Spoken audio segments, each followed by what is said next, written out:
This was one of my most insane solo wipes in my 4,500 hours of playing Rust. We built in the heart of clan territory next to the giant excavator, wiped an entire cheating Asian clan, got revenge on our toxic neighbors, and actually built a stronghold, a castle, a fortress, the Iron Citadel. This is going to be a legendary video. I hope you have something nice to eat. Please enjoy the show.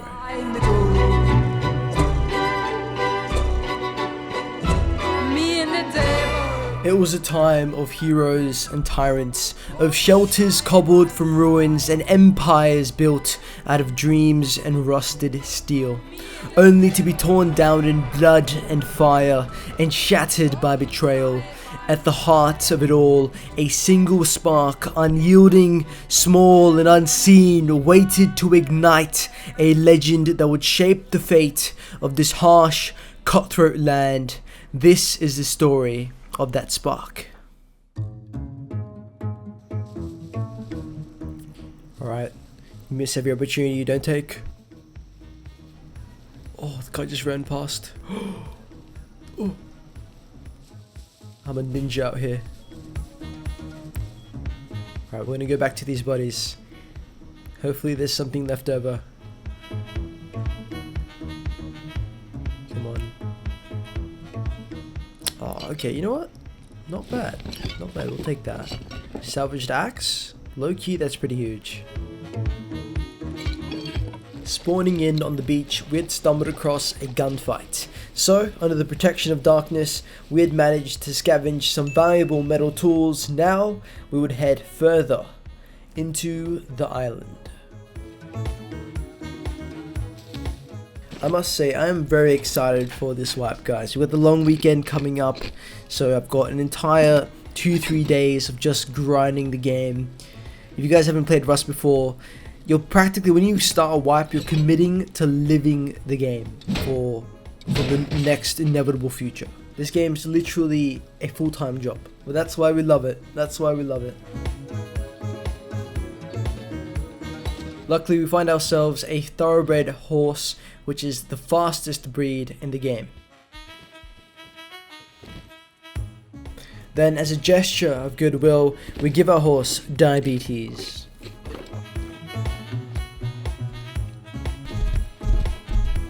Oh my days, these guys are unemployed.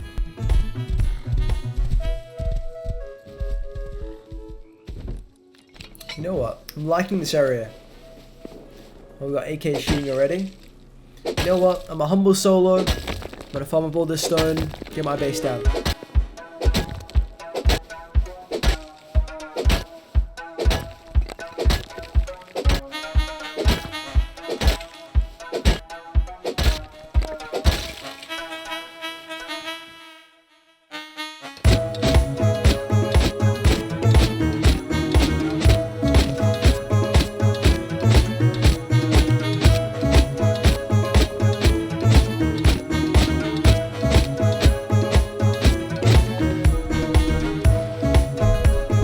Now that we have stone and wood, we need metal fragments to craft metal doors. I decided to risk heading to the mining outpost near the giant excavator, as most groups should stay clear from this treacherous section of the map, in fear of summoning a Zerg's wrath. And so, as long as the clan isn't around, we shouldn't run into many people around here. Taking the gamble, as expected, we found all the crates unlooted and a free recycler to recycle uncontested. You see this rock formation? Make sure you remember it, because this will be a very, very important rock. Random tier 1 workbench, don't mind if I do. Yoink. No, we're going to yoink this as well.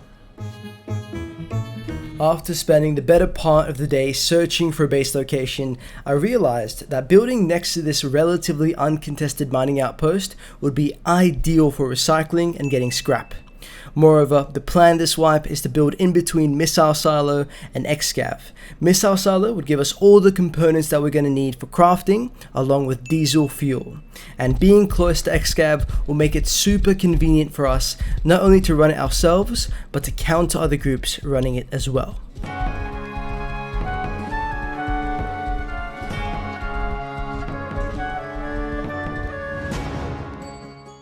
I'm sure you haven't forgotten this rock, but if you have, don't worry, you will not soon forget, because this anvil rock formation is going to be the foundation of the greatest freestyle solo rust fortress ever built. But for this not so humble solo in the darkest of nights, we're going to start out our humble beginnings by building the classic 1x2 starter base.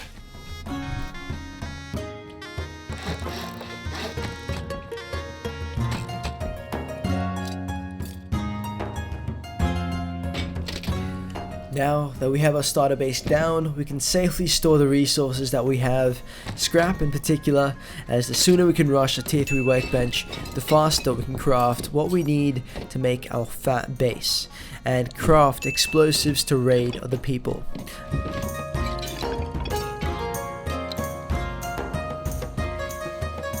Now, if you don't know already, scrap is the main ingredient for crafting workbenches. So, taking advantage of the mining outpost that we have, which is uncontested, we're going to be continuously running the road near it for barrels and crates, and recycling the components that we find for scrap and other resources like cloth, high quality metal, and metal frags.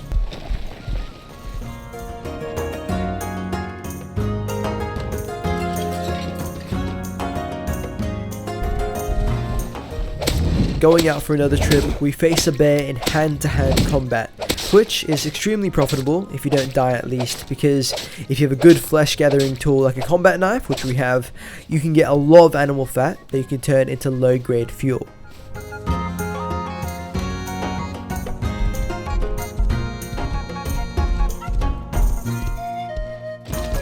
I can't believe you've done this.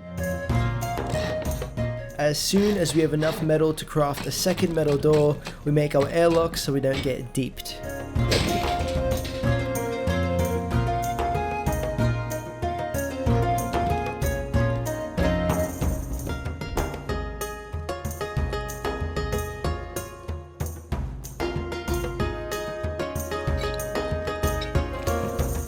While exploring, we spot a trio fully geared AK kits with a rocket launcher running towards our base. My thoughts are that they're going to raid a base which is in the same direction. At this point, there's no way I can counter the raid, but after I put the loot that I've gathered away, it'll be worth scouting for any leftovers from their raid.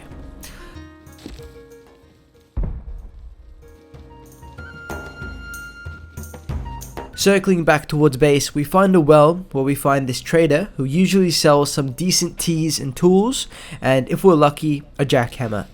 Unfortunately, no jackhammer, but we buy 2 scrap teas, which we'll save for later. We absolutely smack up this NPC bomber clock, so when he respawns again, hopefully he'll have a jackhammer trade for us.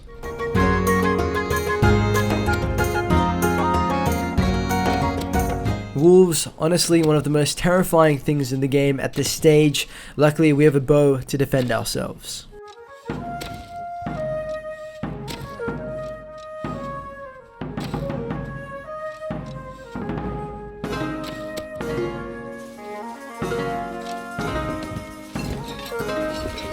Making it back to base safely, we go straight back out to hustle for more scrap because we fucking can!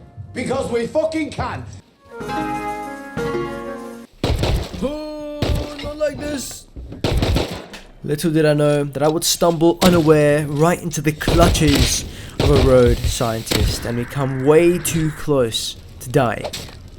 With some quick thinking, we harvest the scientist's body for cloth so we can craft ourselves a bandage so we can stop ourselves from bleeding out.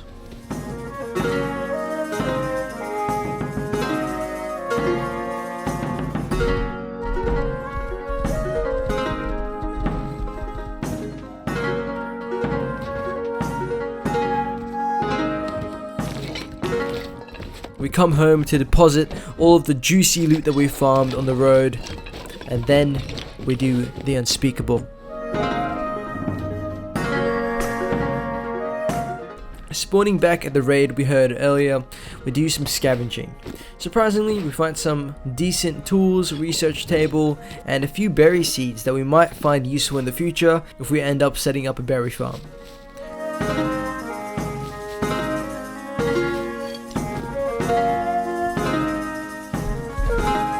Overall, a very smooth start to our wipe.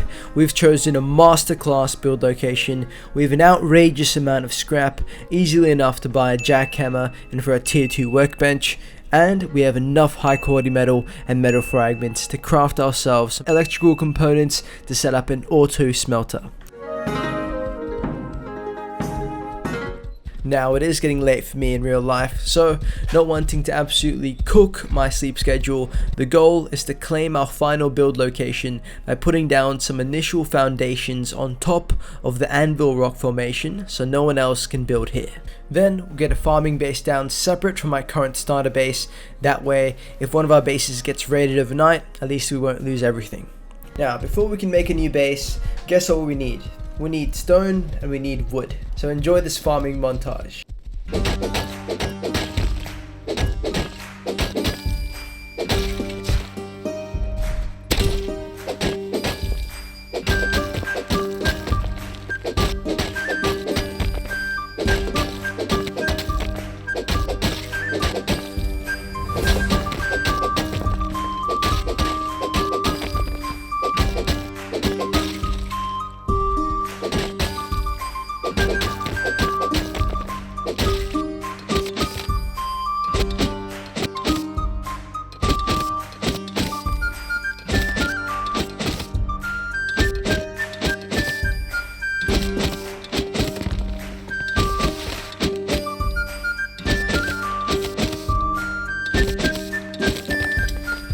Boys, it is time to place the initial foundations.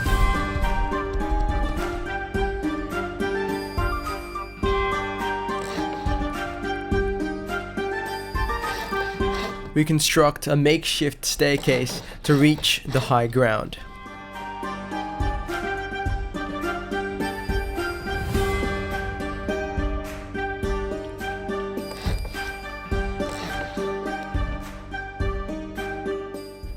I wouldn't want to be the ones trying to raid this base once it's fully built. Just getting up here will take so much effort, let alone trying to steal loot from us.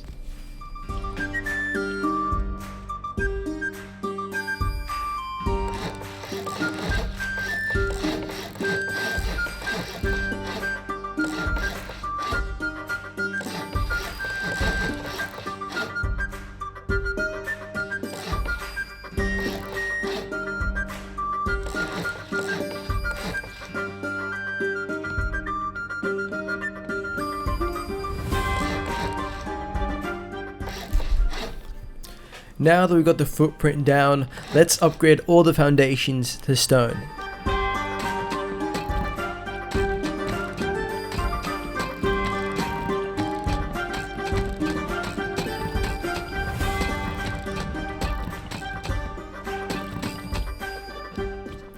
We place our tool cupboard in the middle of the footprint, so in the future we can add the most layers of honeycomb to protect it. The most secure part of the base.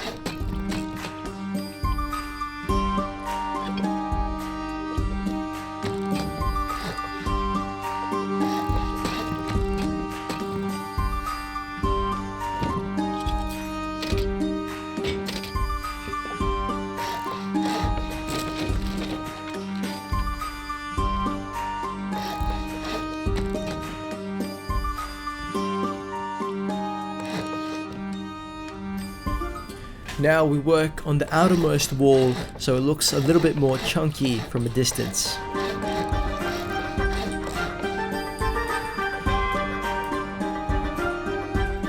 After farming all that stone, we can even afford to upgrade these walls.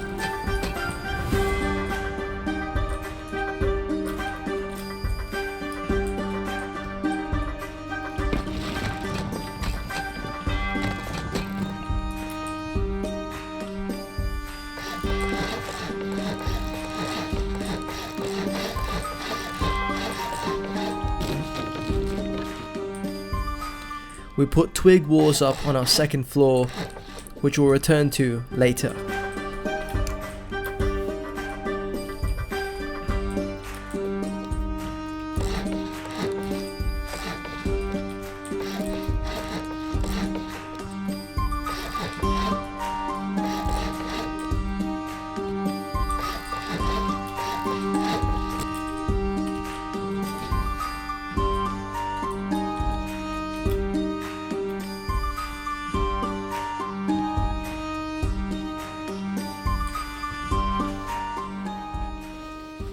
With the top of our rock claimed, the plan for the rest of the night was to buy a jackhammer, build a farm base, set up the auto smelter, and farm metal and sulfur so our smelter can cook it up while we sleep in real life.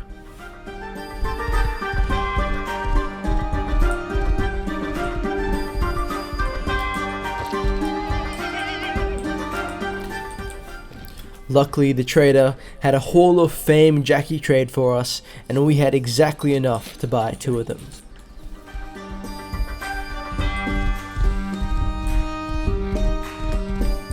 Now, if you don't know, the reason why a jackhammer is so valuable is because it makes farming nodes infinitely easier and more efficient.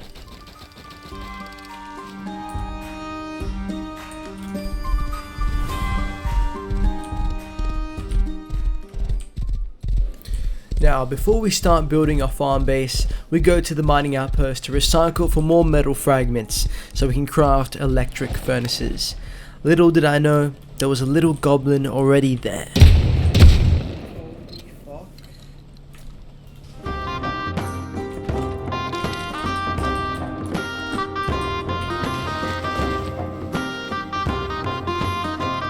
Kitting back up with arguably the worst gun in the game, yet the only one we have, I go straight back to the mining outpost, praying that my foe would still be lurking.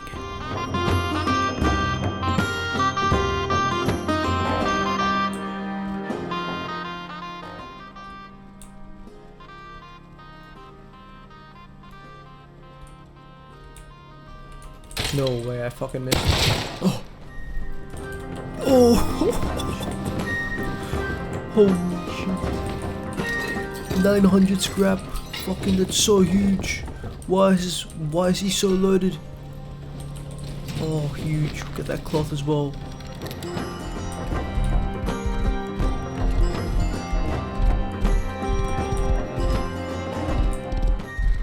$900 scrap and almost 2k frags, not to mention the cloth from the sewing kits that the Mandem was recycling. More than we even dreamed of getting from that rat. Now, before we get distracted again, let's set up this farm base. Okay, so we got distracted and we found some leftovers from a raid. Nothing too crazy, some low tier guns and 2 rows of barrels, which will save us from crafting a lot of boxes in the future when we build our main base.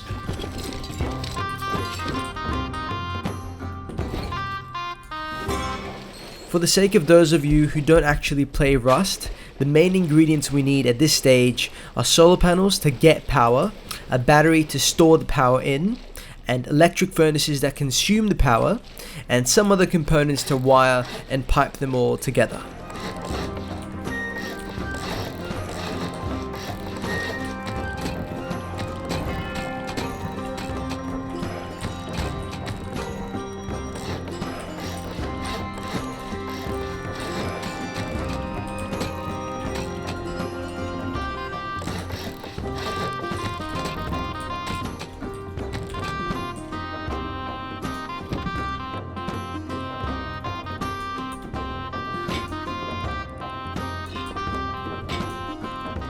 Boys, we are absolutely speed running to end game.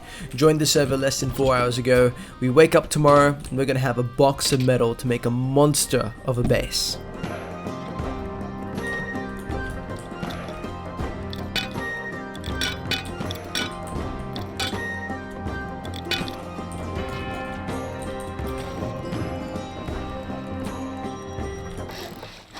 Now, this is a custom design. I'm planning on using this in a future wipe as well, but here's a little sneak peek into its core footprint. We're going to be using it as a little farm base this wipe. We're actually going to use a water entrance here as well, so it's harder to door camp and incredibly annoying to raid because of the water. Hopefully, this will deter any raiders away while we're offline.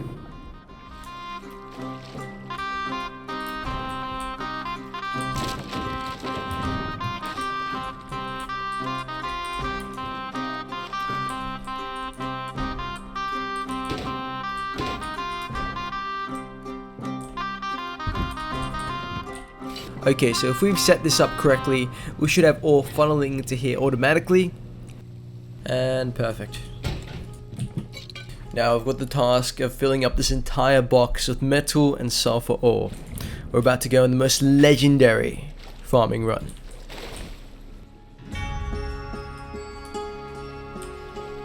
While farming, we actually found a decayed base and picked up some auto turrets as well. This will come in very handy when building our final base.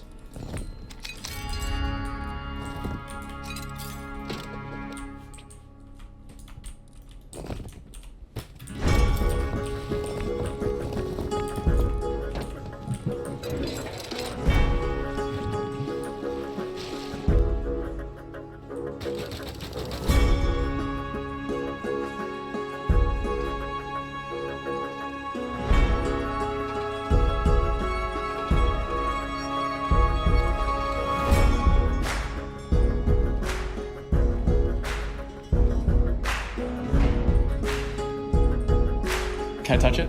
Yes. It's real. Oh, great. It's real. After playing for close to 5 hours on an official vanilla server as a solo, it was finally time to go to sleep. With over a box of metal and sulfur cooking in our auto smelter, 1.5k scrap in our starter base, tomorrow would most certainly bring us to the end game.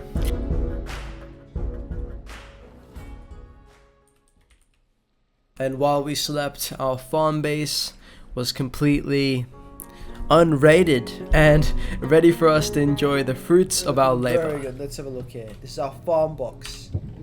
Oh, yes, sir. Yes, sir. Look at that. Now we unseal our bunker so we can look around the area, see if anything sus has happened over the night time.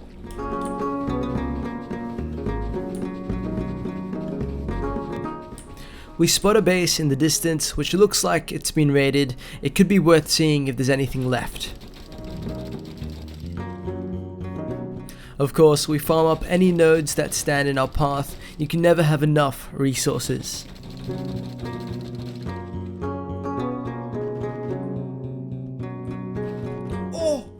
We find a box of wood, and with us being in the barren desert, this wood would save us valuable time chopping down trees. The refinery has 1,000 low-grade fuel. The strings of fate are spoiling us at this point.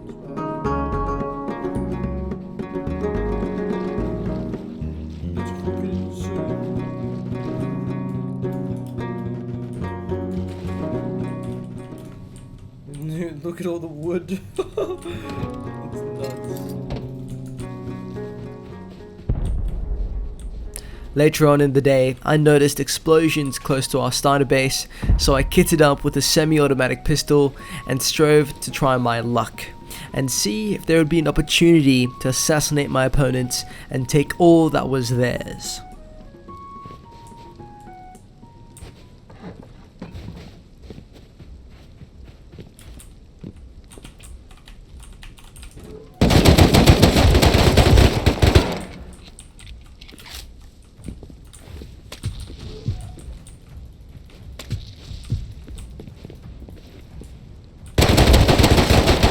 Oh my god, I killed them both! I killed them both! I killed them both! No, I didn't!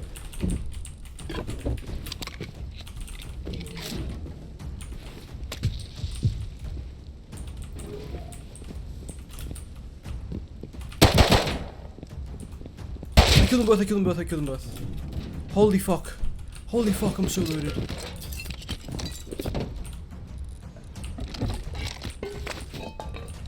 Can't hear you.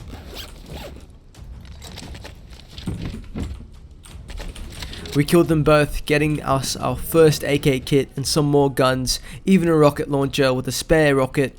Huge play from us. Now, with a shocking amount of loot, it was time to build our main base, as it won't be long until we would be the next raid target.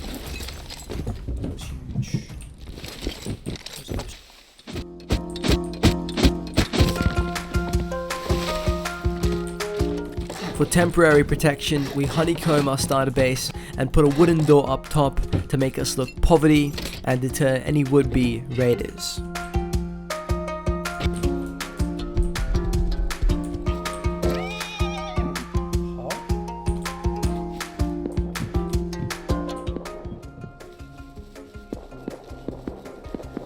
We hear shots coming from the excavator, so we go over with a semi-automatic rifle to see if we can wipe their team and steal their loot.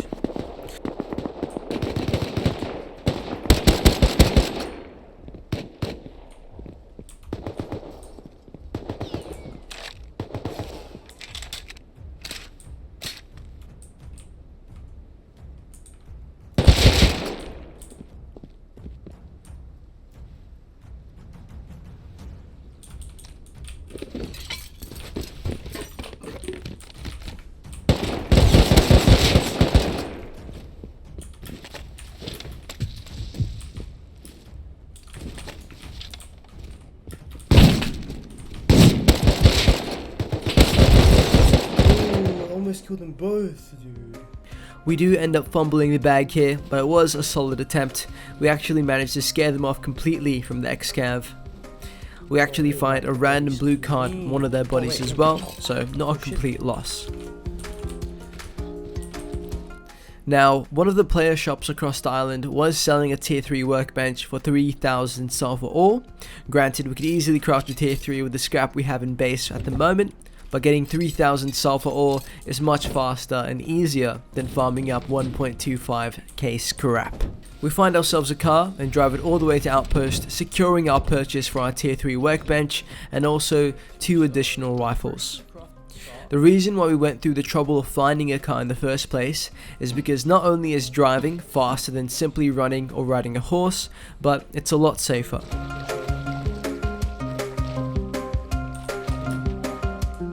We could not have asked for a better day 2. We woke up to an unrated base, made a huge play, and got our tier 3 workbench. The next task on our to-do list is to start construction on our final base. Now, this would be a very big and ambitious project. The rough idea I had in mind is that we would build in between the main rock and the side rock here, that we would have 2 separate bases that would connect high and low. First off, we absolutely spam triangles everywhere, as a triangle footprint would give us the most capacity for honeycombing in the future.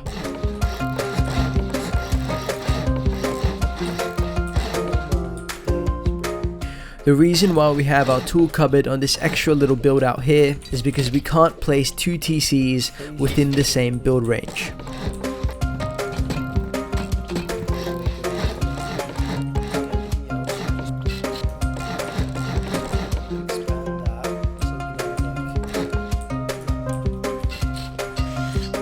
To give you guys a bit of an idea as to what the base is going to look like, this is where our core loot room will be, and we'll have honeycomb on each side here and here. In between building, we put some garage doors down in case we get rudely interrupted. Now, because we are in the middle of the rock formation, we will have 2 ground floor entrances on either side, which will also incorporate a standard stability bunker with high foundations.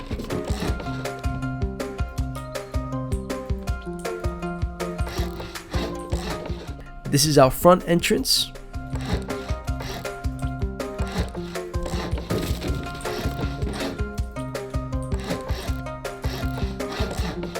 And this is our back entrance. This Diddy style right here, you know? Putting some more doors down here, now we have an airlock. We found a part of the rock which acts as a perfect jump up to our second floor. We'll make this our main mobility chute up and down our fortress.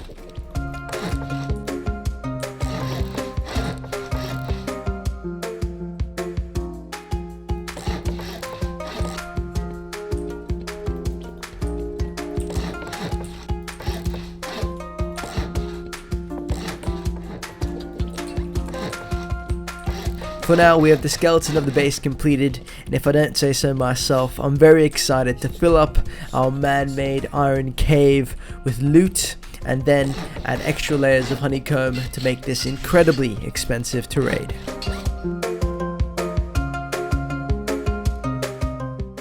Yeah, cool.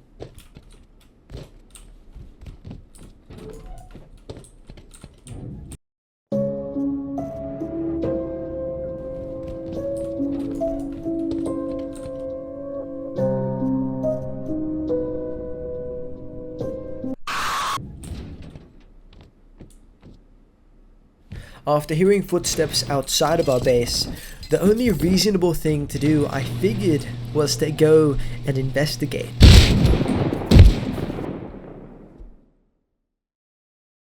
After more investigating, we discover that there's at least 2 of them, and they don't seem friendly in the least.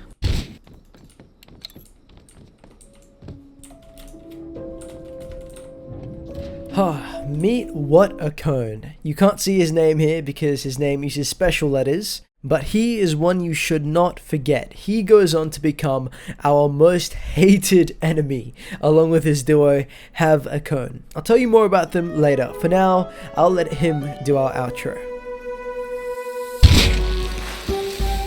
This video is part 1 of a 3-part series. Stick around to find out what happens next.